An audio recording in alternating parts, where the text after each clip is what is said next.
Makasalalay ka rin malikod ng imahinasyon ding lantern makers ang tagumpena ning karelang iganting parol. Kalupo na namo ning mangawa ng parol ng barangay San Nicolas ay Edmar David.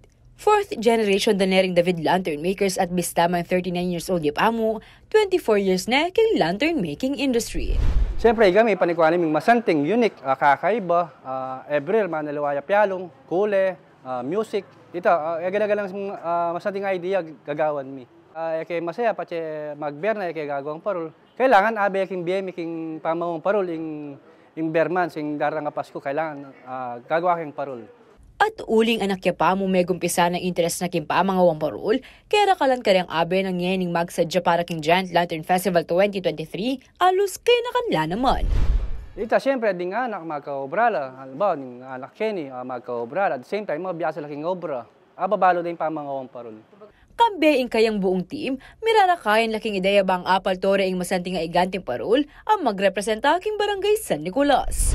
Siyempre kami magsikap kami na sana sumambot kami, siyempre pagsikapan yung lunto masanting yung parol, yung barangay San Nicolas.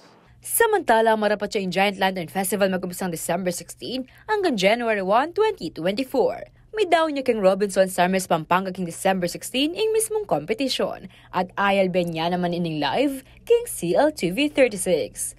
Ako, ing Kekarin Telasuyo, Liana Canilaw, ating pusong makabalin.